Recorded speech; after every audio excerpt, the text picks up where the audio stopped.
ছাত্ৰ ছাত্ৰীসকল তোমালোকে মোৰ মৰম ল'বা আশা কৰোঁ আটায়ে ভালে আছা নিশ্চিতভাৱে আমি ভালে থাকিব লাগিব প্ৰথম কথাটো হৈছে কি এই বিপৰ্যস্ত সময়ত আমি প্ৰতিনিয়ত মানৱতাৰ জয়গান গাব লাগিব মানৱিক অনুভূতিৰে আমি আগবাঢ়িব লাগিব মানৱিক অনুভূতিৰে প্ৰতিনিয়ত আমি জীপাল হৈ থাকিব লাগিব আৰু মানৱতাৰ গান গোৱাটোৱে এতিয়া আমাৰ কাৰণে প্ৰকৃত ধৰ্ম হ'ব লাগিব প্ৰকৃতাৰ্থত হিউম্যানিজম হ'ব লাগিব আমাৰ ধৰ্ম এই আশাবাদ আগত ৰাখি আজি তোমালোকক মই কোল্ড ৱাৰ বা শীতল যুদ্ধৰ কাৰণসমূহৰ বিষয়ে অৱগত কৰিবলৈ আগবাঢ়িছোঁ তোমালোকক মই আগৰ ভিডিঅ'টোত আৰু অডিঅ'টোত কোল্ড ৱাৰৰ বিষয়ে কৈছিলোঁ কিছু কথা শীতল যুদ্ধ কাৰ মাজত হৈছিল তোমালোকে নিশ্চয় জানা দ্বিতীয় বিশ্বযুদ্ধই দুটা শক্তিৰ জন্ম দিছিল এটা হৈছে সোভিয়েট ৰাছিয়া আৰু আনটো হৈছে আমেৰিকা যুক্তৰাষ্ট্ৰ এই দুইটা শক্তিৰ মাজত শীতল যুদ্ধ হৈছিল আৰু মই আগৰ ভিডিঅ' আৰু অডিঅ'টোত মই এইটো কথা কৈছিলোঁ যে এই শীতল যুদ্ধ প্ৰকৃত যুদ্ধ নাছিল এটা যুদ্ধ সদৃশ পৰিৱেশ সৃষ্টি হৈছিল দুইটা শক্তিৰ মাজত আজি মই চমুকৈ তাৰ কেইটামান কাৰণ তোমালোকক ক'বৰ কাৰণে আগবাঢ়িছোঁ তোমালোকে মন দি শুনিবা শীতল যুদ্ধৰ কাৰণসমূহ কজেছ অফ কোল্ড ৱাৰ গোটেইবোৰ কাৰণ মনত ৰখাটো আচলতে সম্ভৱ নহয় মই তোমালোকৰ কাৰণে আটাইতকৈ প্ৰয়োজনীয় কেইটামান কাৰণ আজি উল্লেখ কৰিম তাৰ প্ৰথমটো কাৰণ হৈছে যে আদৰ্শগত পাৰ্থক্য সোভিয়েট ৰাছিয়া আৰু আমেৰিকা যুক্তৰাষ্ট্ৰৰ মাজত আদৰ্শগত পাৰ্থক্য আছিল যাক ইংৰাজীত কোৱা যায় আইডিঅলজিকেল ডিফাৰেন্স আমেৰিকা যুক্তৰাষ্ট্ৰ পুঁজিবাদী গণতান্ত্ৰিক আদৰ্শত বিশ্বাসী আছিল আৰু সোভিয়েট ৰাছিয়া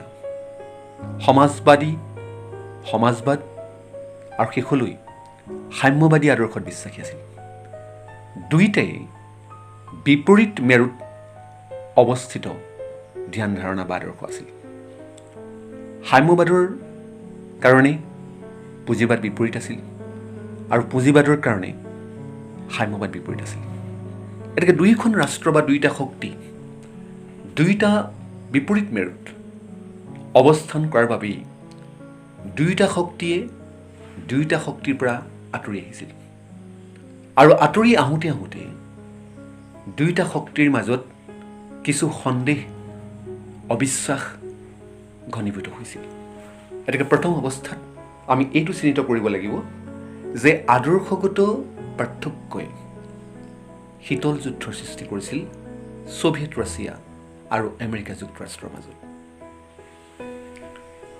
দ্বিতীয় কথাটো আহিছিল সাম্যবাদৰ সম্প্ৰসাৰণ যাক ইংৰাজীত ক'ব পাৰোঁ আমি এক্সপেনজন অফ কমিউনিজম সোভিয়েট ৰাছিয়াই সাম্যবাদ এই আদৰ্শটোক ক্ৰমাৎ ইউৰোপৰ কিছু দেশলৈ আগুৱাই লৈ যাবলৈ সক্ষম হৈছিল আমেৰিকাই কথাটো লক্ষ্য কৰিছিল যে সোভিয়েটৰ সমাজবাদ আৰু শেষলৈ যাক কোৱা যায় সাম্যবাদ সমাজবাদৰ চূড়ান্ত ৰূপটি হৈছে সাম্যবাদ এই সাম্যবাদক বিশেষত পূব ইউৰোপৰ দেশসমূহলৈ লৈ গৈছিল এই যে সাম্যবাদৰ বিস্তৃতি ঘটিছিল বা সাম্যবাদৰ যে সম্প্ৰসাৰণ ঘটিছিল সম্প্ৰসাৰণ মানে বঢ়াই লৈ যোৱা সোভিয়েট ৰাছিয়াই পূব ইউৰোপৰ ৰাষ্ট্ৰসমূহলৈকো সাম্যবাদ কঢ়িয়াই লৈ গৈছিল আৰু সেই পূব ইউৰোপৰ ৰাষ্ট্ৰসমূহ এসময়ত গৈ সাম্যবাদী ৰাষ্ট্ৰত পৰিণত হৈছিল বা সাম্যবাদী ধ্যান ধাৰণাৰে সেই ৰাষ্ট্ৰবিলাক পৰিচালিত হৈছিল এই কথাটো আমেৰিকাই বিচৰা নাছিল এতেকে আমেৰিকাই এটা অবিশ্বাস আগত ৰাখিছিল যে সোভিয়েট ৰাছিয়াই সদায় সাম্যবাদৰ সম্প্ৰসাৰণ ঘটাব সাম্যবাদৰ বিস্তৃতি ঘটাব সাম্যবাদক আগুৱাই লৈ যাব।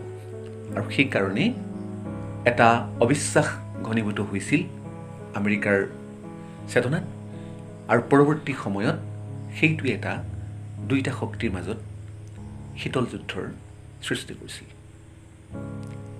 তৃতীয় কথাটো হৈছে কি, এইটো বৰ সাংঘাতিক কথা আছিল, এটম বোমাৰ গোপনীয়তা, যিটো ইংৰাজীত কোৱা যায় চিক্ৰেচি অন এটম বম্ব। তোমালোকে জানা দ্বিতীয় বিশ্বযুদ্ধৰ সমাপ্তি ঘটিছিল হিৰোশ্বিমা আৰু নাগাচাকি, জাপানৰ দুখন ধুনীয়া চহৰৰ ওপৰত আমেৰিকাই যেতিয়া এটম বম নিক্ষেপ কৰিছিল। আমেৰিকাই যেতিয়া এটম বম নিক্ষেপ কৰিছিল জাপানৰ হিৰোশ্বিমা আৰু নাগাচাকিৰ ওপৰত, তেতিয়া এটা অৱৰ্ণনীয় ইতিহাস ৰচিত হৈছিল, এটা অৱৰ্ণনীয় ইতিহাস যিটোক আমি বৰ্ণনা কৰিবলৈ আচলতে সক্ষম নহওঁ। তাৰ পৰিণতি জাপানে এতিয়াও ভোগ কৰি থাকিব লগা হৈছে। আৰু তেনেকৈ এটম বমৰ বিস্ফোৰণৰ মাজেদি দ্বিতীয় বিশ্বযুদ্ধৰ সমাপ্তি ঘটিছিল। কিন্তু আটাইতকৈ ডাঙৰ কথাটো হৈছে কি জানা, আমেৰিকা যুক্তৰাষ্ট্ৰৰ লগত মিত্ৰ শক্তি হিচাপে ছভিয়েট ৰাছিয়াও আছিল, কিন্তু আমেৰিকাই যে জাপানৰ হিৰোশ্বিমা আৰু নাগাচাকিৰ ওপৰত এই এটম বম পেলাব বা নিক্ষেপ কৰিব, সেই কথাটো ছভিয়েট ৰাছিয়াই জানিবলৈ সক্ষম হোৱা নাছিল। অৰ্থাৎ আমেৰিকাই ছভিয়েট ৰাছিয়াৰ পৰা এই কথাটো লুকুৱাইছিল। এতেকে এটম বমৰ যি গোপনীয়তা, এটম বম যে নিক্ষেপ কৰিব আমেৰিকাই জাপানৰ ওপৰত, সেই কথাটো ছভিয়েট ৰাছিয়াৰ পৰা লুকুৱাইছিল। আৰু ফলত ছভিয়েট ৰাছিয়াৰ চেতনাত এটা অবিশ্বাস গঢ় লৈ উঠিছিল, যিটোৱে শেষত শীতল যুদ্ধৰ সৃষ্টিত অৰিহণা যোগাইছিল। গতিকে সেইটো এটা কাৰণ বুলি ভাবিব পাৰা। আৰু এটা কাৰণ তাৰ লগতে আমি ইয়াত ক'ব পাৰোঁ যে প্ৰাচ্যৰ ৰাজনীতি, প্ৰাচ্য মানে পূব, ইষ্টাৰ্ণ পলিটিক্স, অৰ্থাৎ যেতিয়া তুমি জানা ছভিয়েট ৰাছিয়া আছিল, তুমি জানা যে ছভিয়েট ৰাছিয়াৰ এটা অংশ ইউৰোপত আৰু এটা অংশ এছিয়া মহাদেশত আছিল। সেইকাৰণে ছভিয়েট ৰাছিয়াখনক ইউৰেছিয়া বুলি কোৱা হৈছিল। আমেৰিকাই যেতিয়া জাপানৰ ওপৰত বোমা নিক্ষেপ কৰিছিল, তেতিয়া বহু পণ্ডিতে ক'ব বিচাৰে যে আমেৰিকাই ছভিয়েট ৰাছিয়াক জনাব বিচাৰিছিল যে এছিয়াৰ ওপৰত আমেৰিকাৰ এটা প্ৰভাৱ আছে, এছিয়াৰ ওপৰত আমেৰিকাৰ এটা দখল আছে। অৰ্থাৎ এছিয়া মহাদেশৰ জাপানৰ ওপৰত বোমা নিক্ষেপ কৰি আমেৰিকাই ছভিয়েট ৰাছিয়াক জনাই দিছিল যে ইউৰেছিয়া হ'লেও, ছভিয়েট ৰাছিয়াৰ এটা অংশ এছিয়া মহাদেশত থাকিলেও এই এছিয়াৰ ওপৰত ছভিয়েট শক্তিতকৈ আমেৰিকাৰ প্ৰভাৱ বেছি, বা এছিয়া মহাদেশত ছভিয়েট ৰাছিয়াতকৈ আমেৰিকাৰ গুৰুত্ব অধিক। গতিকে এইটো হৈছে প্ৰাচ্যৰ ৰাজনীতি, ইষ্টাৰ্ণ পলিটিক্স। আৰু সেই প্ৰাচ্যৰ ৰাজনীতিটোৱেও শীতল যুদ্ধৰ বৰ্ধনত যথেষ্ট ইন্ধন যোগাইছিল। আৰু এনেকৈ দুইখন ৰাষ্ট্ৰৰ মাজত বা দুয়োটা শক্তিৰ মাজত এটা অবিশ্বাস ঘনীভূত হৈছিল। দুয়োটা শক্তিয়ে অন্যটোৰ বিৰুদ্ধে নিজকে সষ্টম কৰিছিল, অস্ত্ৰ শস্ত্ৰ মজুত কৰিছিল, যুদ্ধৰ কাৰণে প্ৰিপাৰেশ্যন কৰিছিল, যুদ্ধৰ কাৰণে প্ৰস্তুতি চলাইছিল। আৰু এই যি যুদ্ধং দেহি তৎপৰতা, সেইটোৱেই সামগ্ৰিকভাৱে শীতল যুদ্ধৰ এটা নেতিবাচক ৰূপৰেখা, ফ্ৰেম তৈয়াৰ কৰিছিল। গতিকে আজি তোমালোকক মই এই 4টা কাৰণ দিলোঁ, জনালোঁ শীতল যুদ্ধৰ সম্পৰ্কত। মই ভাবোঁ এই 4টা কাৰণ তোমালোকে বুজিবলৈ চেষ্টা কৰিবা, তাক বিশ্লেষণ কৰিবলৈ চেষ্টা কৰিবা। কিবা যদি প্ৰশ্ন থাকে তোমালোকে মোক জনাবা, মই সেইখিনি জনাবলৈ চেষ্টা কৰিম। আৰু এই 4টা কাৰণৰ মাজেদি শীতল যুদ্ধ আৰু ইয়াৰ মাজত যি ধৰণৰ সামগ্ৰিক দিশ আছে, এই সামগ্ৰিক দিশসমূহ তোমালোকে বিশ্লেষণ কৰিবলৈ সক্ষম হ'বা আৰু সামগ্ৰিকভাৱে শীতল যুদ্ধৰ এই যুগটোক বুজিবলৈ সক্ষম হ'বা।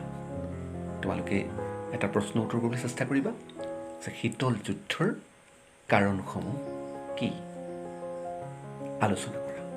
শীতল যুদ্ধৰ কাৰণসমূহ কি কি আলোচনা কৰা।